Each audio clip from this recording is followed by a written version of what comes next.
Well, hello, everybody. Happy Monday. I hope you've all had a fantastic weekend. Actually, for a second, I was thinking, is it Tuesday already? My brain is like mashed potato nowadays, but no, it is Monday. So I'm very grateful to have beautiful Brice and beautiful Jessica in I want to say the show, the studio. I am in a studio, that's for sure. It's like this big, but it's quite cool. So from my little studio, in the ass end of Africa with the birds eating outside, we're all very happy here today. So welcome everybody. Lovely to see you all in the chats. And I made a mistake in the title. We're not remote viewing, okay? When Jessica's involved, I get excited. What can I say? maybe Jessica can remote view one or two things. Kidding. Okay, but anyway, really good.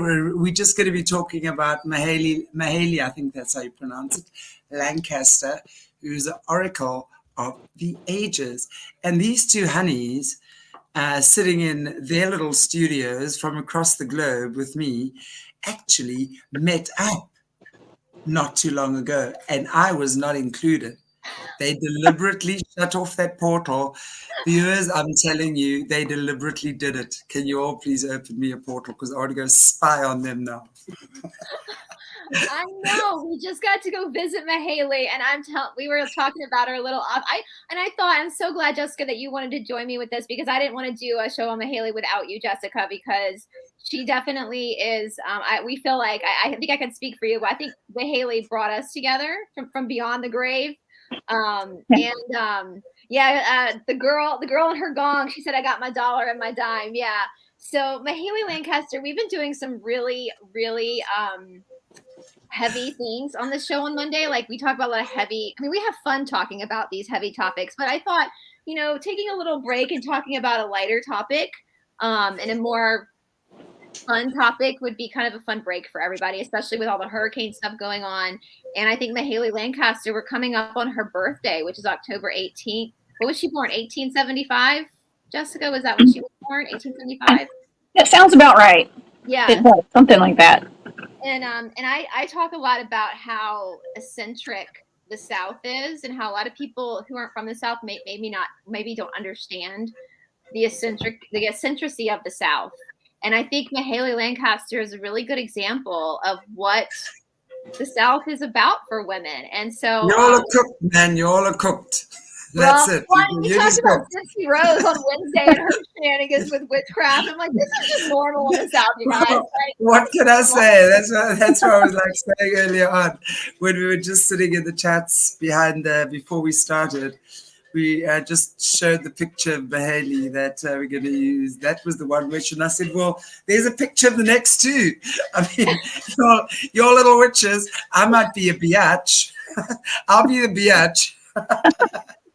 Well, they say witch means what? Wise woman. That's what a witch means, is a wise woman. And right. This is Mayhayly is. I think somebody should do now. Mayhayly has been portrayed in Hollywood. There was a book, and they made it into a movie called The Schmurder, The Unaliving of Coweta County. Was that the name of the book? Jessica? It was called Schmurder in Coweta County. Yes, it had June Carter Cash actually played Mayhayly Lancastar in that movie, and Johnny Cash was in the movie. It's actually a really good movie. Yeah. Okay, and it's based on a true story.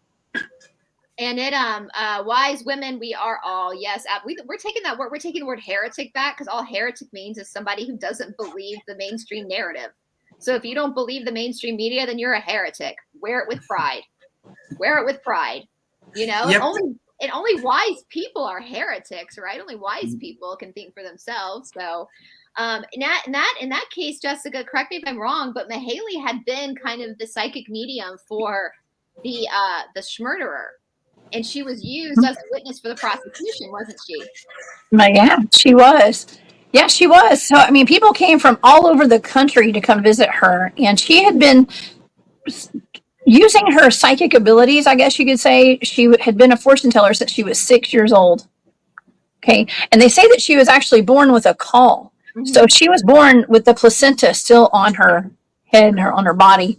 And so that's called being born with a call. So she was born with I want to the just sight. say that that's what we have here. It's called, and we call it in Afrikaans, Mayhayly Lancastar. I was born with that. It's a piece of placenta stuck on the head. And that's, according to our old wives' tales, that's children that are spiritually gifted. Mhm. And the way the doctor removes it, if he removes it upwards, it means you have far sight, right? And if he pulls it downwards, it means you have insight.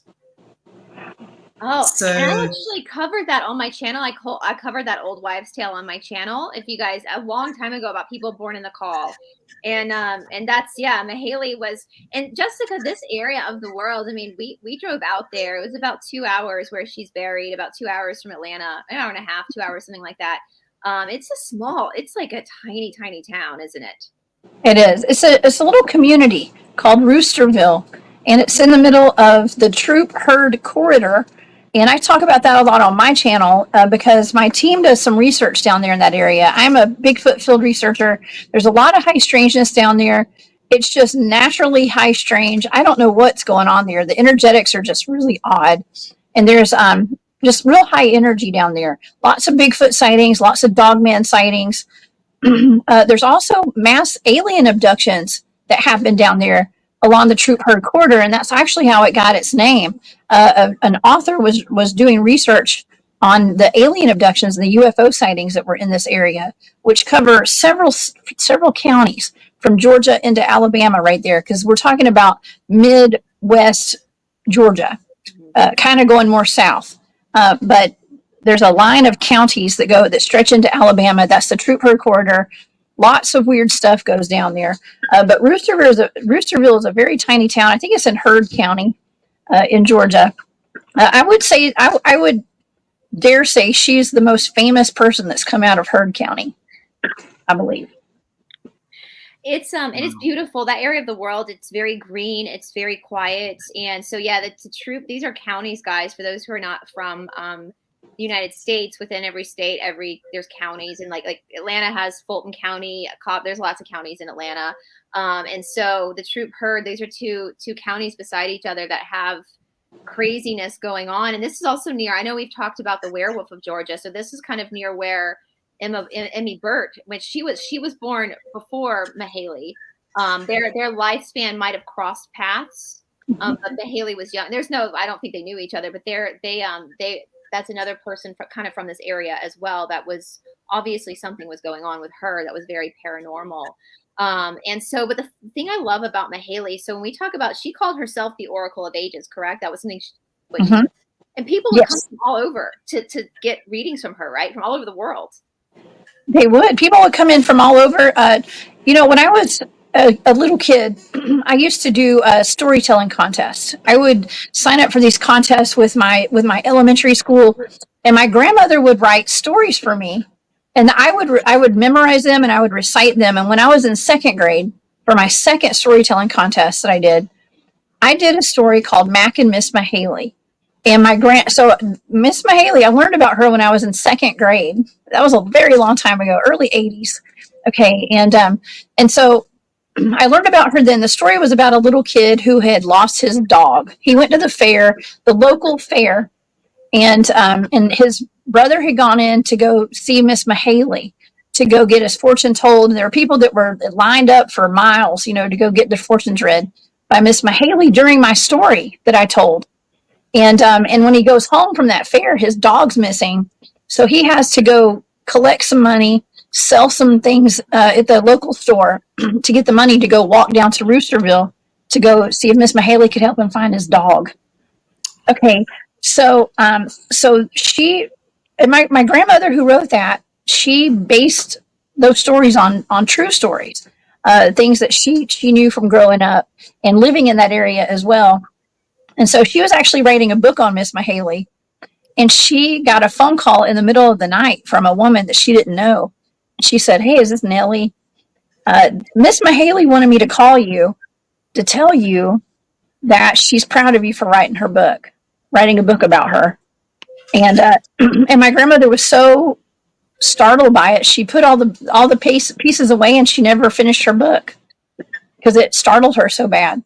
But she knew the history of Mayhayly, and she knew a lot of people who had met her. I don't know if my grandmother ever actually met her personally, but she knew everybody who did know Mayhayly, and was fascinated by her.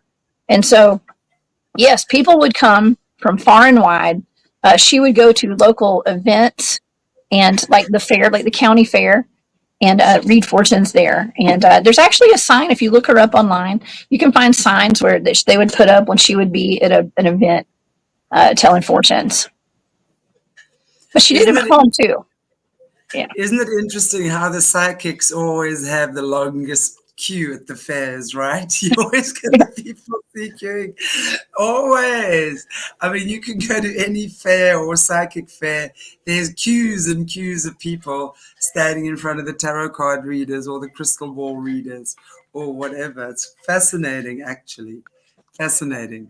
And the thing about Mayhayly that's so cool too is, even though that's what she was known for and that's pretty much how she made her living, I'm just going to read you guys. This is from Wikipedia, so it's not completely but this sounds pretty legit. So Mayhayly Lancastar was born on October 18th, 1875. She died on November 22nd, 1955. She was an American lawyer, political activist, midwife, and teacher, best known for having participated in two of Georgia's most high-profile murder trials, involving defendants Leo Frank in Marietta and John Wallace in Coweta County. She was involved in Leo Frank's defense and in Wallace's case as a witness for the prosecution. Now, there's one really important thing that she did. And was it you, Jessica, that told me this, or maybe I learned this in my research? Her political activism, most of it was for women's rights and healthcare. She believed that a woman, regardless of her ability to pay, should have a doctor available for birthing children. And when she was putting this activation forward, it didn't pass. But now it absolutely is. That sounds crazy. Like, doctors have to take people regardless of their ability to pay. And we can thank Mayhayly Lancastar for that, because she's the one. And the interesting thing about her too is she was so eccentric herself. Like, she was a character within herself. Didn't she have like a glass eye? And she never married, but she would wear her, she was born in the end of the 19th century. So she, the amount of things she saw in her life, she passed away in 1955, but she would wear like her father's army coat in town. Was that correct? Yes. Her petticoat and her dress. She would, and his hat too, his army hat. And she carried around her glass eye. They say that she carried around her glass eyes in an old tobacco sack. Yeah. And she lived in this tiny little hut, didn't she? Like, she came from a pretty wealthy, well-to-do family, and she, of course, herself was but she lived in this tiny little house with her sister, who they both never married. And she just never, I guess, with her, the money and the power, she didn't abuse her power. She didn't abuse her money. She didn't, she was just very much a character. I would have loved to have met her. Very eccentric. And even though she had this side of her as being an oracle and being highly paranormal, and she was not shy about the fact that she had this side of her, she went to church every Sunday, the Methodist church where she's buried. And what I love about it, we were talking about this on our video, Jessica, that she had all these dogs. She loved dogs. And so she had this like pack of dogs that were her dogs. And they would follow her to church every Sunday. And we can't remember if the dogs waited outside for her, or if they went on to church with her and sat at the pew with her while she sat in sermon on her service every Sunday. Oh, yeah. Yeah, she did. She had a bunch of dogs. They would sit underneath her porch when people would come up and bark. And I believe her sister's name was Miss Sally, if I'm not mistaken. And so her sister lived with her in her cabin. Now, by the time that Mayhayly passed away, she owned over 600 acres in Heard County. Okay, she was a landowner. She had a lot of land. She had a lot of money, and she refused to put it in the bank. She did not want to put it in the bank. So she would hide the money in places like her barn and her chicken coop, and people would come and target her to rob her often. And she was robbed 22 times before the sheriff got really fed up, and he convinced her to take all her money to the bank. I bet she didn't put all of it in the bank. I don't blame her. One of us. She's like, I don't trust that bank. I don't trust the government. So she would have obviously spent her money on property then, if she, and this would have all been from psychic reading. So this was how she earned her living. Isn't that Well, amazing? yeah, well, she was also a teacher as well. She was a teacher, a farmer, and a lawyer. She was one of the first female lawyers in the state of Georgia where we live. And so she had a lot of, she was a woman of many, what do you call it, hats, or she wore many hats. So she Wow. was very, like Brice said, she was very eccentric. But she had her hand in in a bunch of pots. Yeah. And I want to say too, this is something I'll shout Georgia out here, our little state, Georgia, here in the South. And I learned this when I was actually studying Burt, the werewolf of Georgia. Out of all the places in the world, and in the United States, you guys, Georgia, we're a republic. So basically every state has its own government. So what's legal in some states sometimes isn't legal in other. Then we also have the federal government as well. Well, in Georgia was one of the first states in the entire world, like areas in the entire world, to give women the right to inherit and the right to have their own property. And so it's not shot. And I learned that with Burt, because it was in the early 19th century that Georgia passed the legislation where women who came from wealthy parents, before then, a female couldn't inherit herself. Her inheritance would go to her husband, or her brother would manage it for her. But Georgia was one of the first places to say, no, women are going to be able to have their own inheritance and have their own. And we see that with Burt as well, who also never married, and she was able to maintain her own wealth. And so that speaks highly of Georgia, that someone like Mayhayly Lancastar and her sister were able to be these two. What do they call women who aren't married? What's the word for it? Spinster. Spinsters, that's it. Spinsters. These two spinsters were able, I don't think that word exists anymore, but back in that, they would be considered spinsters. They never married, but they were able to maintain their lives like a man because of Georgia's legislation of allowing women to actually have their own. And that's something I'm proud of in Georgia, is that women were one of the first areas in the world that allowed women didn't even have the right to vote yet, but they could own their own property and be entitled to their own money without their husband managing it or their brother managing it. And so I think we see with someone like Mayhayly Lancastar.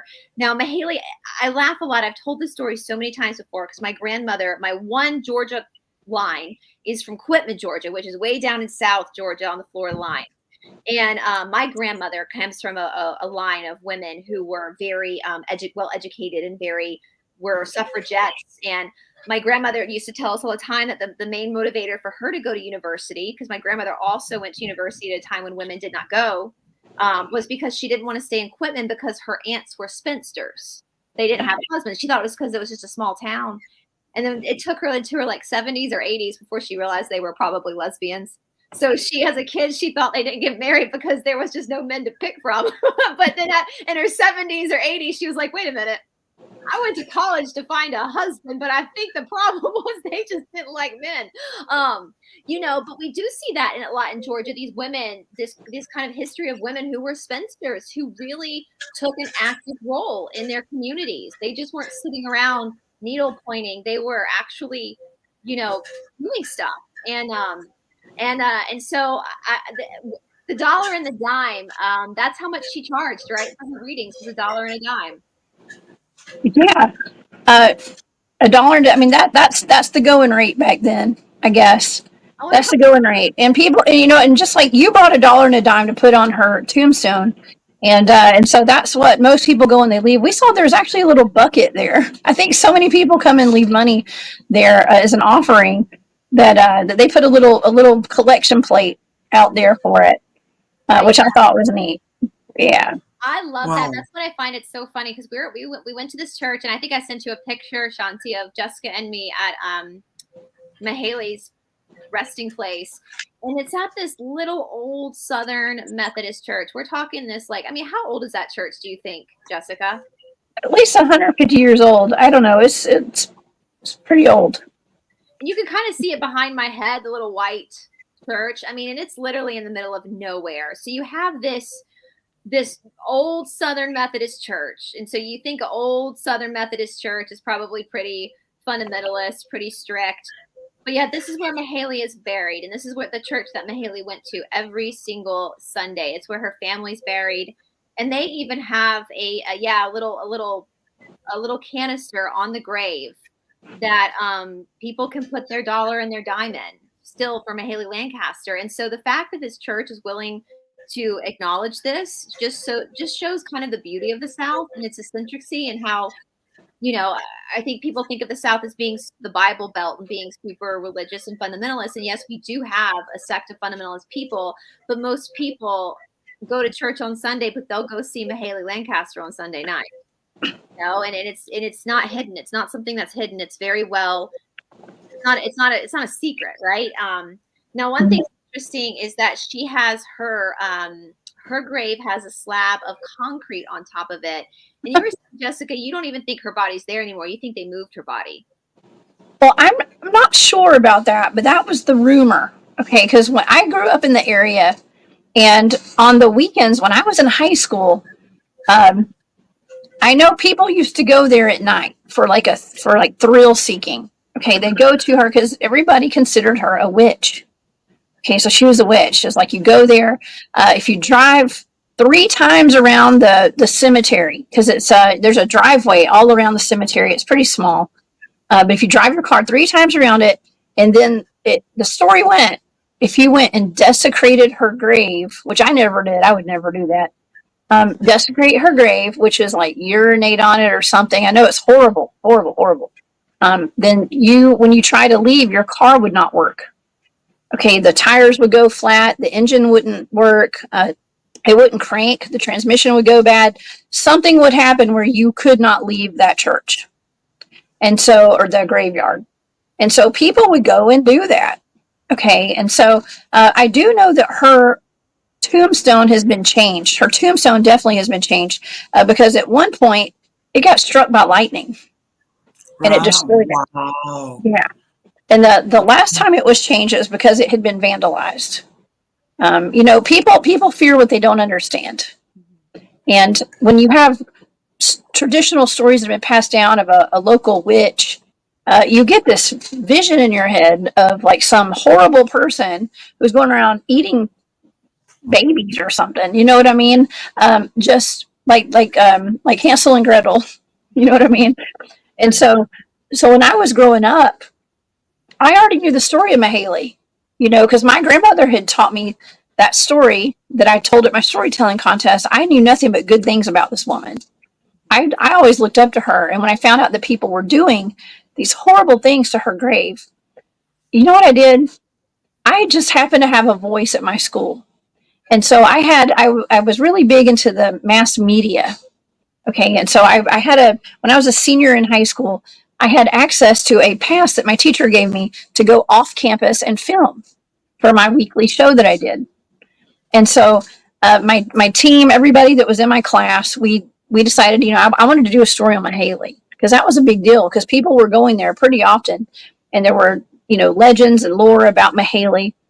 And so my grandmother, who was writing that book on Mayhayly, came to the school one day and picked us all up. There were about 5 or 6 of us. We got in her Crown Victoria and she drove us to meet a lawyer who lived in the area who was good friends with her, knew her well, Mayhayly. And we interviewed people around town, around Heard County and Coweta County. I think it was just Heard County. And then she took us to the graveyard. And we actually rode around the graveyard 3 times in her car, but we were there to respect Mayhayly, not to do anything disrespectful. But we did film there, and we told her story, and we put it all together and packaged it up, and we aired that for the entire school the next week. And so the entire school had a full history of who Mayhayly really was, and we encouraged people not to go desecrate her grave ever again. And so I feel like we did our part, Yeah. you know, for that. And for that, you know, I still have that tape here somewhere. I need to watch it. See that? That'd be so cool to see the tape. Well, I will Wow. say too, we see this a lot in the Low Country where my mom's family is from. And as we spoke about on Wednesday with like the witchy stuff that happens in the South and how normal it is in our folklore for, you know, with a combination of Native American, voodoo, and then, you know, just the weirdness that happens. The South kind of is its own character. The Deep South especially is its own character, has its own personality. And I was, you know, in the Low Country, which is South Carolina, there's a lot of voodoo and hoodoo, and there's a lot of witch doctors and root doctors over there. And when these famous like root doctors or witch doctors die and they get buried, we kind of talked about this with necromancy when we covered necromancy. What's common too for people to do is they'll try to go dig up their graves to get a piece of their body to be able to harness whatever type of power that they had in life. And so I wonder too with Mayhayly, because when we got to her grave, they had a slab of concrete over her grave. And, you know, you could say we were laughing. There was another grave where like Jessica's like, I wonder if that guy was a vampire. Because we see that a lot with people that were that they thought were vampires, or they would put concrete over their grave too. But I think with Mayhayly, I think also what has happened is the same thing that happens to these really famous like root doctors or voodoo witch doctors, is there was probably some people trying to dig up part of her, if it even was just a piece of her hair or something, in order to harness whatever abilities that she had for themselves. And so I know that there is a conspiracy or legend that maybe they actually reburied her somewhere. There's woods behind the church. And it's so funny. My boyfriend will kill me for saying this, but at one point, you know, men can go pee wherever they want to go pee, right? Like they can just go off and pee. And there is no one out there. Like, and they do have cameras on this church now, obviously. So, and it's probably because of Mayhayly that they do have security. So be careful when you're out there, because I don't think anybody else was out there with us, but I wouldn't be shocked if they were watching footage of people coming into the grave. And so my boyfriend went off to the tree line to go pee. And I was like, you might have just peed on her. Like if they moved her body, you might, but I don't think she would. I mean, he obviously didn't do it intentionally, because I don't think she would be mad if you didn't know that she was. But then of course they've got the slab of concrete over her grave. So it could be that they have left her there and just put concrete over the grave so that people cannot get in to do anything to desecrate her coffin, you know? Mm-hmm. Yeah. Wow. Yeah. It is a rumor that she's buried just outside there in the woods somewhere, but I just don't know the validity of that. I do know that her tombstone, the big marble tombstone, has been changed. I think it's 3 times. I think it's 3 times. Definitely 2 times, maybe 3 times. And so the story may have been a little bit skewed. And when it came to them changing her headstone, people took that as they moved her body. They changed where she was actually buried, but like I said, it's all hearsay.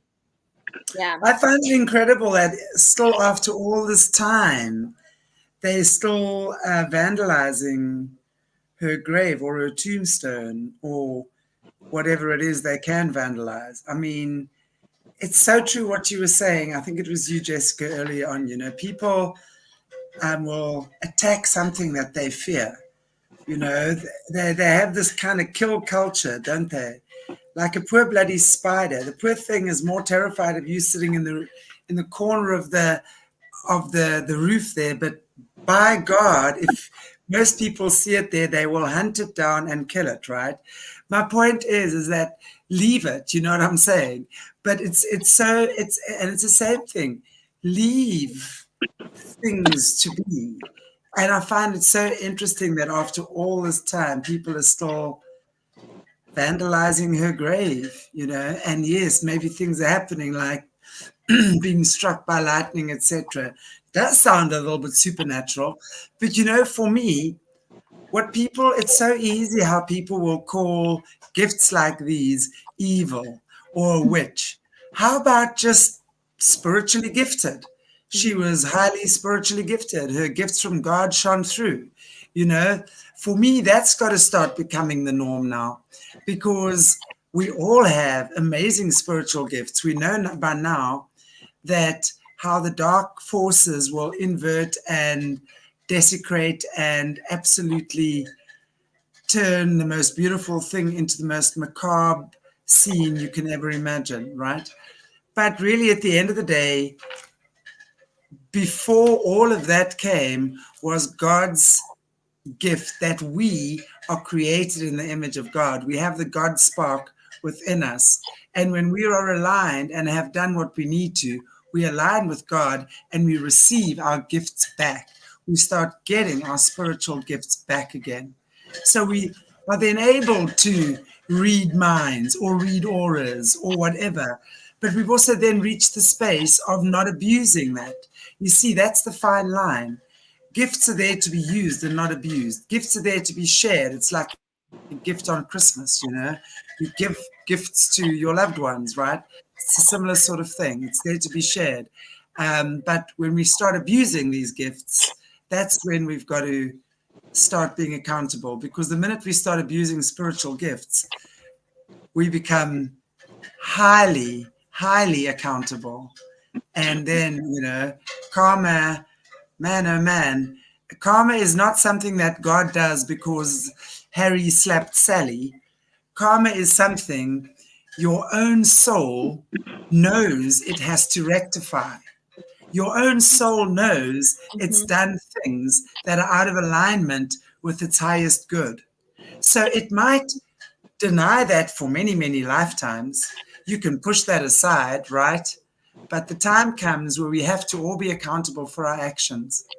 And then that's when a lot of people start getting sick, maybe, because now they're losing control over powers that they've stolen, right? And now they've got to start regaining and using their own soul again, their own power, which has now become like a floppy amoeba that has not been used because you're so used to using a crutch. It's like strengthening your own inner being again. So we all have to get to that point. We all have to realize we've had crutches, whatever it is, whether it's your mother, your father, your auntie, your uncle, your church, your whatever, even if your crutch is one that you hate everyone, and that's your excuse for having a crutch because everyone is so hateful. Well, that needs to change too. You know, these are the things that at this time, this is what we talk about, raising your frequency. Going into the new energies is a frequency thing. Your frequency is the key. That's it. Yeah. You know, and I can see why people are scared of folks like ourselves who really do know how to harness our psychic abilities, who we put it out there to the public for all to see. I never meant to put mine out in the public. I never meant to be public about any of this. But here I am talking about it today. And I've been called a witch plenty of times. I've had people do full shows about me being a witch and a Satan worshiper and stuff. And I'm not. Okay. I just am using the gifts that God gave me. And it is very powerful, and it could be if I use it for bad, it could be very intrusive. Yeah. And so I understand that. See, it's people who stand in their power with this. We hold a lot of power when it comes to being able to look into things a little deeper. That's why when I was taught remote viewing by the head of my team, he was very selective as to who he taught. He only teaches the people that he trusts and trusts intimately, like knows that, you know, we're not going to abuse this gift and this power, I guess you could say, because it really is. And so people are always asking me, well, will you teach me? Will you teach me? Well, I'm real selective. I've only taught one person remote viewing because it is very, very intrusive. It can be. And when it gets into the wrong people's hands, it could be destructive as well. Not that I won't teach it, you know, one day, but for right now, I need permission first from the person who taught me. Exactly. And totally destructive. You know, all we got to look and see how the negative forces abuse it. They use it for their own service. They use it for their own good, their own gain. Mine with your little grabby fingers, right? And it's all about control. It's all about power and control. But when you're using it as a gift for humanity, you know, in my situation, especially when I work with animals, I mean, I speak to animals. It's nothing weird for me to hear the voice of an animal, right? You know, I will use that to help animals, to help people find their animals, to see what's sick in their body.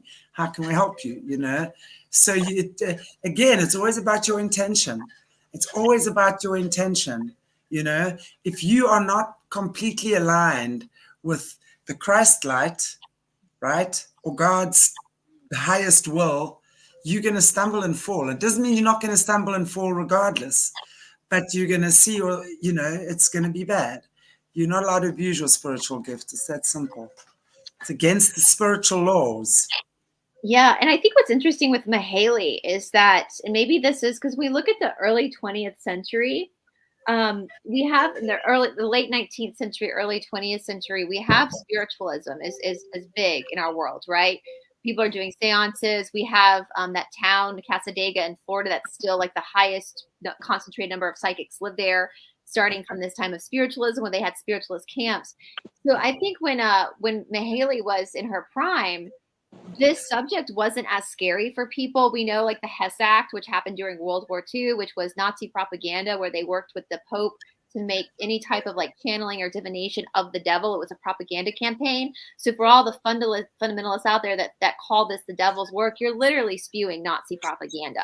Like that's literally what you're spewing to try to disconnect the people from God even more, so that they had more control. So I think when Mayhayly was alive, and of course we weren't alive back then, but I think she had more people respected her. They might have robbed her, but they respected her abilities. That's why she got so famous. And Mayhayly, like when you guys watch, I would highly suggest watching the movie, The Schmurder in Coweta County. Andy Griffith plays the actual Schmurderer.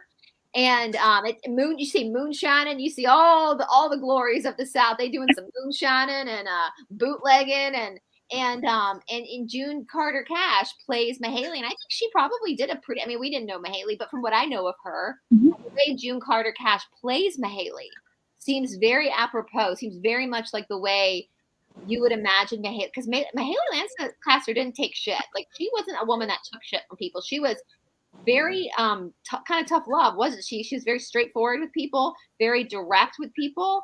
And there was a story I think you told me, Jessica. Now, did she read palms? Was that what she did, or what there was different things she did, right? She probably did a little bit of all of it with the cards. I think she read cards, like playing cards. I think you can see them right there on the table in this picture. She read playing cards. She probably did a whole bunch of different types of divination, but from the main one that I think she was just a seer. I mean, you could sit down in front of her and she could tune in and tap into your energy, I'm sure. But the cards were just a tool to use that ability. And you know what's funny? I always tell people who poo-poo tarot cards, I'm like, do you have a deck of playing cards in your house? Then you have tarot cards, because that's how they started, was with playing cards. So if you have playing cards in your house, then you got tarot cards in your house. Now, was it you that told me the story, Jessica? And I can't remember completely, but a couple of like teenage girls, young adult girls, had gone to see her. And wasn't there one girl where Mayhayly said she doesn't have a future to speak of? Yeah, I've heard that story before. Yeah, that she didn't have a future. She didn't want to tell her future because she didn't want to tell her that she didn't have one. And then she ended up passing away in a car accident right after that. Yeah. So yeah. And Chantelle, I shared screen. I wanted everybody to kind of see the church, a better picture of the church, so you guys can kind of see. This is a pretty good picture, isn't it, Jessica, of what the church looks like? It's this tiny little church, and it is literally in the middle of nowhere. And so if you live near this area, here's Mayhayly in her house. If you guys can see that picture, that's her little house right there. Is her house still standing, Jessica? I have no idea. I don't know. I would think if it was, my grandmother would have taken me there.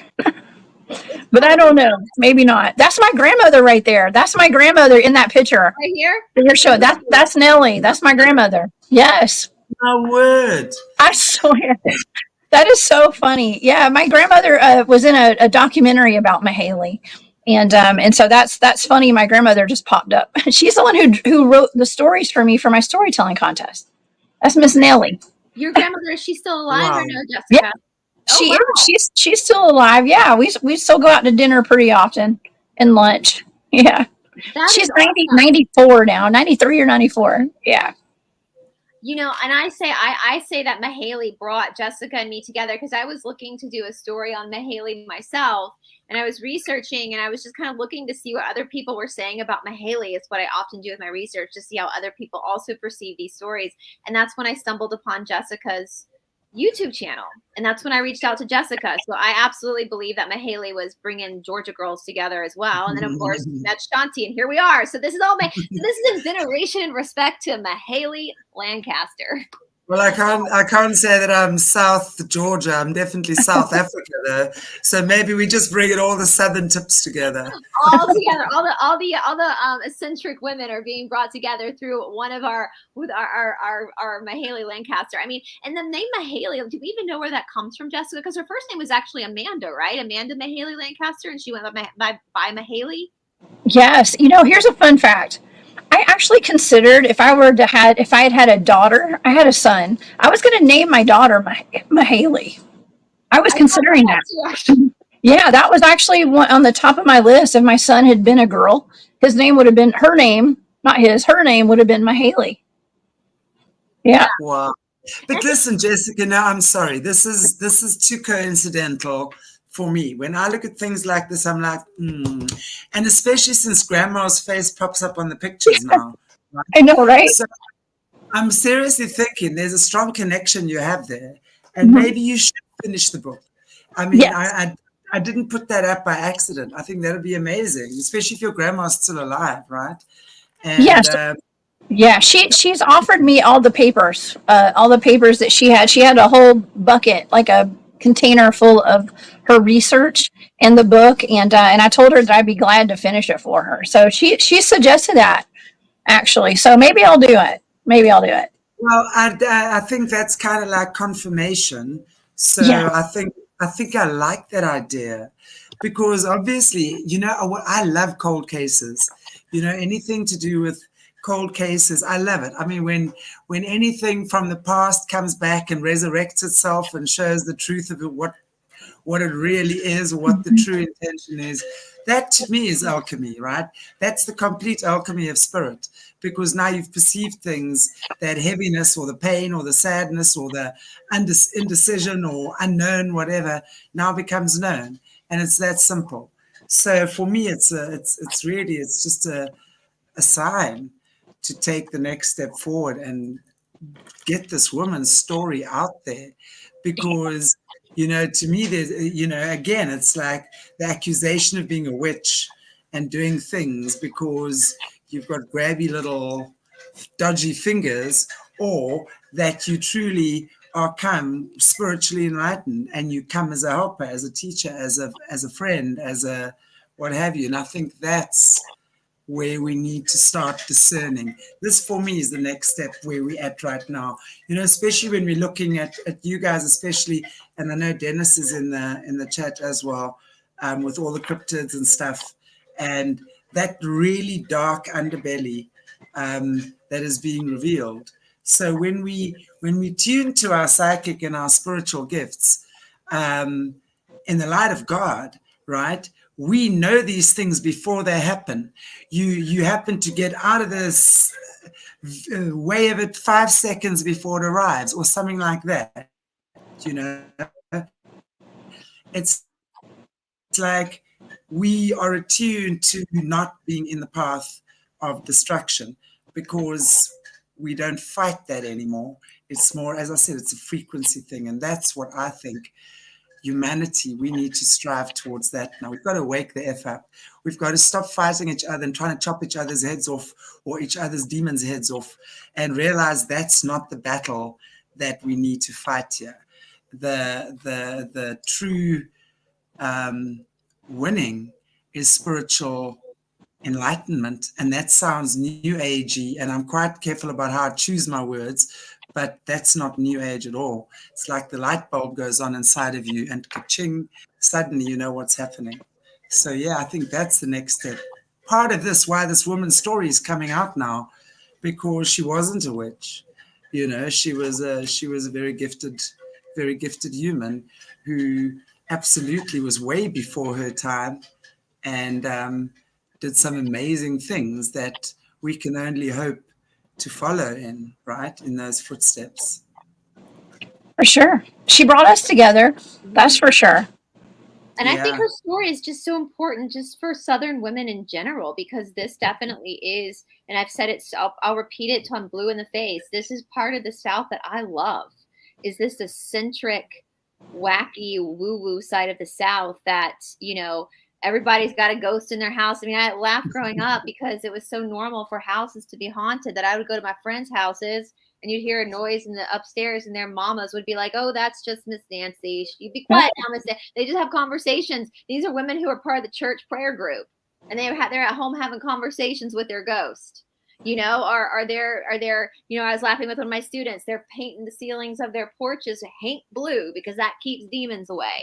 You know, or how many mamas give their kids little talisman to keep them safe from evil spirits while they're also going to church. So this is the part of the South that is just so interesting. And I think Mayhayly Lancastar is just such a perfect example of Southern women. I mean, my grandmother, who's from South Georgia, who had her master's degree, very well educated. I've told this story before. She had books hidden on reincarnation under the bed that she hid from my grandfather. You know, like, this is just, when my sister got pregnant, my mama, who can quote the Bible from forwards to backwards until you're blue in the face. My sister got pregnant with her first child. My sister walked into my parents' house, and we're sitting at the nook at the little breakfast bar. And my mother pulls a piece of hair out of my sister's head without asking her, just come and yanks a piece of hair out of my head, takes a ring off my sister's finger, ties my sister's hair to the ring, grabs my sister's hand, and starts divinating on my sister's hand to see if the baby was a boy or a girl. And my sister and I look at our mom like, "What are you doing?" She goes, "Oh, this is just an old wives' tale." And I'm like, "That's witchcraft." Like, that is literal, like, spell work that my mother was doing, that she learned from her mom, that you just take the hair of the pregnant woman. So if you're pregnant, pull a piece of your own hair out, get one of your rings that you wear, tie and you can look it up. I can't remember which direction is boy or girl, but you can, and it was right. It said boy, and my sister had it. That was her first child, was a boy. You know, so it's stuff like that to me is really, it's harmless, you know. It's kind of like just understanding how energy works, because you know, the one thing that can never lie is energy, ever. Right. The frequency coming out of you never ever lies. It can't, because it's completely in tune with who you are, right? So if that was a spirit of the little boy in your sister's belly, and your mother knows, okay, this is how that works, right? I don't see how that is not of God. You are not using it to do anything bad. So you pray and say, "God, just show me, is my child a girl or a boy?" Ping, ching, ching. Thank you, God. You know, it's like, to me, that's what it's about. It's about understanding that these things we've got to be discerning as to what's okay and what's not okay. I look at that and I see it as completely harmless. Absolutely. You know? And that's what Christy writes. And we didn't know it was witchcraft. Mine always went a circle. Witchcraft isn't bad. That's what I'm saying. Like, witchcraft, witch just means wise woman. It's just a wise woman, woman that's wise. And so the witchcraft in itself is not inherently bad. It's what you do with it. Right. And so pulling a piece of hair and a pendulum to see if your grandbaby or your baby's going to be that's not bad. You know what Mayhayly Lancastar was doing? She wasn't reading people. She wasn't going out there and spying on people. People were coming to her and asking for her help. You know, it just sucks for John Wallace, because he went to Mayhayly. I remember now, he went to Mayhayly Lancastar to see if they were going to find the body, didn't he, Jessica? Isn't that what happened? Yeah. They were going to find the body, and then the prosecutor called her in as a witness. And that's how much this is a small town. Everybody knows everyone in a small town. This is how much these people trusted Mayhayly Lancastar. The prosecutor called her as a witness for this. I would like to just respond to this. Isn't it bad because you're not trusting God's plan? English George, I just want to respond to that. There's nothing about God's plan there that is being corrupted. No. It's really just, it's like you're getting a gift, right? Mm-hmm. And I want to just sneak at what that gift is. Should I look? Shouldn't I? As a kid, oh hell, I'm going to go look, right? It's not changing the gender of the baby. It's not changing. No. So that's what it is. That's kind of like working along with God and say, "Thank you, God, for showing me, giving me the tools, and I can see." And that's what I'm saying. It's not. There's nothing to do with not trusting God's plan with that. It's learning. It's learning. Right. An ultrasound is the same thing, English George. An ultrasound, you get an ultrasound to see if that's the baby. That's that's the Illuminati, right? Yeah. That's from the Illuminati, and not that ultrasound is bad. I mean, No. I think it is a very good thing when you are obviously looking at that, you know, in years gone by, they didn't have that. And actually, most of our babies were fine. The point is, it's if you're trying to manipulate it or not, it's about observing what is. In that case, you're observing what is. You're observing there is a baby and it is a boy. Thank you. Now I've sneaked into the gift pack, right? And that's all. So you're not changing it or say, well, now I'm having an abortion and putting in a girl's soul or whatever, right? That's what it is. So we've got to learn. And that's, you know, when we understand things like that, we also can stop judging. We can stop judging. So, at least, Anne, I'm going to say we're not, the light side being of the same coin, knowing the sex of your baby by either doing divination or an ultrasound isn't changing anything. That's what you guys aren't understanding. You're not trying. My mother wasn't trying to change the sex of her grandson. She just wanted to know, was she going to be a grandmother of a little girl or a little boy? She was excited. My mother was so excited when she found out my sister was pregnant with her first. She was excited for all those babies that came after. It's not changing anything. So that this isn't dark or light. This is accepting what is. Remember, light magic, white magic works with nature. It works with nature. Right? But it's not even, you see, I think what we must really understand as well. Now I want to say we talk about the light side and the dark side of the system. We've understood there is the light side and the dark side of the satanic system. Right. The satanic system is what that consists of. So they've led us to believe through manipulation and lies that the light side, all this stuff is good. But then there is the light of God or the light of Christ. Now you either walk in the light of God or you're on the light side of the system. Yeah. Now that's where you've got to discern. You see, you've got to be smart enough to figure out who's who in the zoo. And that's why I say to you, you all must open up your third eyes. And your third eye won't open up unless you've done the spiritual work that it opens up naturally. So when you've opened up naturally, you get to see more. You get to perceive more. You get to understand more. You naturally feel these things. You're not trying to manipulate and control a situation. There's a big difference. So English George and Lisa Ann, I would implore you to look up what the name Jesus means. It means Hail Zeus. So if you're coming out of witchcraft and going into Christianity, I would implore you to consider you're going from one cult to another cult. Maybe that will help with judgment issues. And the question about tarot cards, I got tarot cards right here. They're just cards. That's all they are, is cards. Tarot cards are supposed to help you with your own stuff. They're not meant to like spy on any other people. They're not meant. So Lisa Ann, divination is just divination. And if you think divination, if you think divination is bad, then you're falling for Nazi propaganda, as we just said. That was part of the Hess Act, where Hitler and the Pope created a whole propaganda campaign, just like what the media is doing right now, to make divination of the devil. So if you believe divination is only of the devil, then you are falling for Nazi propaganda, not for the truth. And so that's what we need to kind of understand. I think that's what Shanti's saying. There's a light and dark side of the system. Then there's the light of God. And that's very, very different. And I would actually just implore you to just look up the history of the name Jesus. The J sound didn't exist when he was on this earth. It was Joshua. And the Bible was edited 55 times, you guys. There's a copyright on the Bible. The Windsors own the copyright. If it's the word of God, it wouldn't have a copyright on it. Right? So, yeah. Lisa Ann, no one's replacing God. Who's replacing God? Who is saying God isn't, we're not going to God for help? I have a great relationship with God. Prayer is a form of a spell casting. It's a form of an enchantment. That's what prayer is.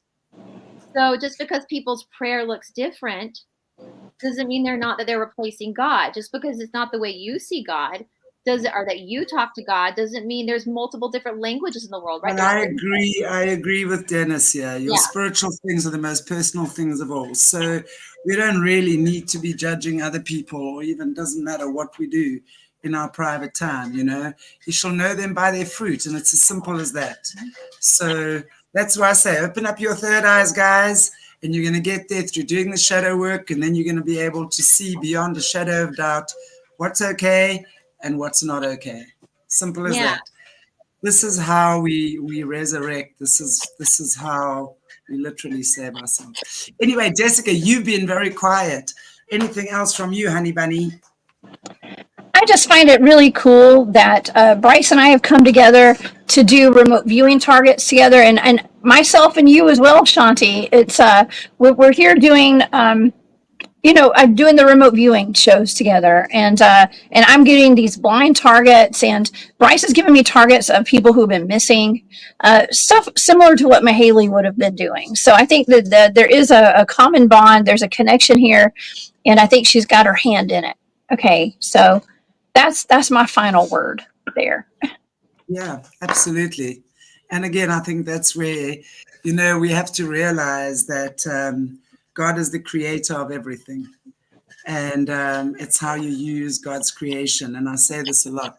Energy is what it is. Our forefathers have understood that atoms, molecules, whatever energy is created, frequency, vibration, it is what it is, right? That's not evil. It's how we use that. Yeah. Do we use it to work in alignment with God, or do we abuse it? If you abuse it, you're in trouble. And it's not up to us to decide if someone else is abusing energy or not, unless it's blatantly obvious, obviously. In their personal life, how they do it, you shall know them by their fruits. Don't concern yourself as to if someone decides to put salt around their house or read a tarot card or whatever. That's not your business. Yeah. It's not your business. No, it's not your business. Just allow others to be. Let's just walk this path together. We're all playing for the same team. We're all in different positions. Let's pass the ball. Let's do so nicely. Let's all play together nice. Because at the end of the day, that's what the controllers don't want.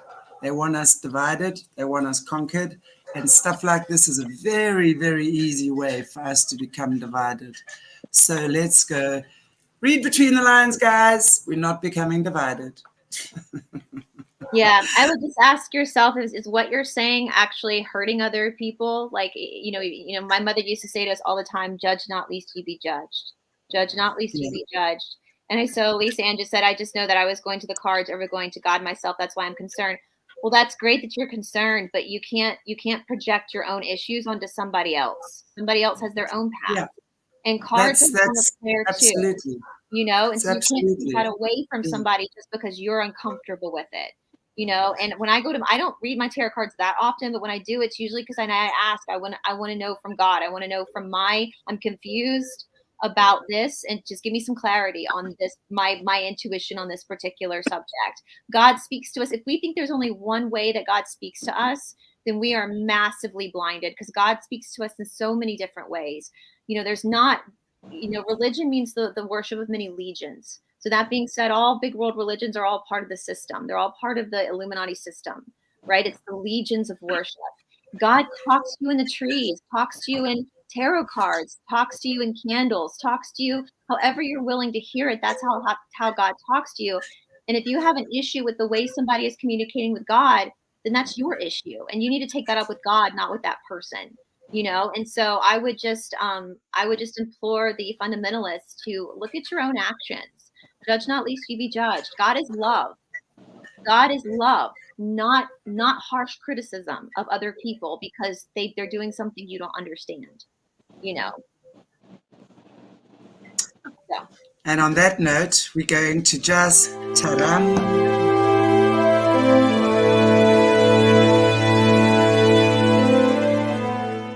Hello, everybody. If you are a fan of the occult, especially the darker side of the occult, if you like learning about the stuff that is done in the shadows, boy, do we have an event for you. We want to welcome you to Tales of Survival from the Dark Side.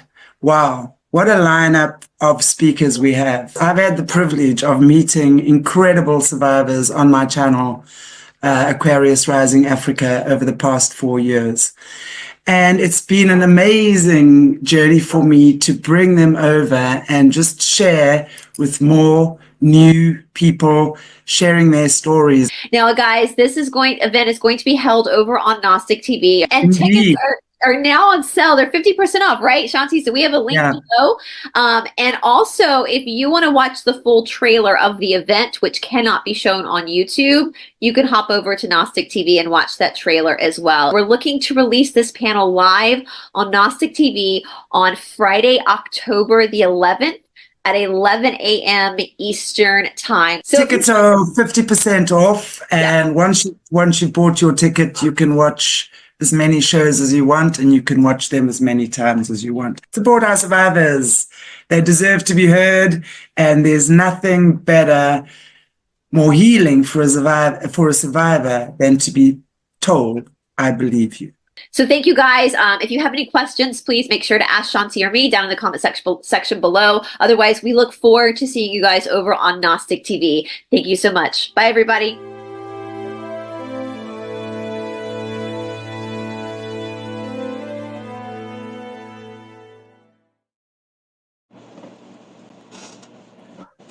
Yay. So for those of you who haven't got your tickets yet, please go do so. Check the link below. You can see those are the links for the conference coming up this week. And on Friday. I think actually they've got it incorrect on the website. It says 10th of October. It's the 11th of October, which is Friday. So the launch will happen on Friday with all these amazing survivors. So please tune in, join us, and thank you again, everybody, for joining us. Thank you, Jessica. Thank you, Brice. Thank you. Appreciate you all very, very, very much. And to all my beautiful mods, love you guys. Thank you so much. Tez, actually, there was one thing that you said early on, and I had to go back there. I wanted to catch it, and I'm wondering if it's going to be too late. Okay, I missed your comment from earlier, and I can't remember what it was now. But anyway, I want to put it up. Doesn't matter. Take it easy, everybody. God bless you all. I shall see you tomorrow. Yes, I see you tomorrow. God bless you all. See you then. Bye-bye. Bye. Bye, guys.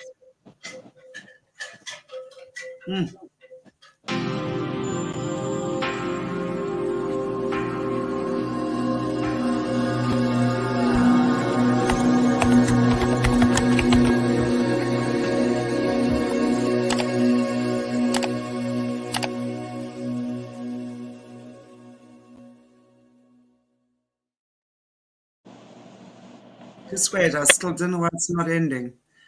We're still here, guys.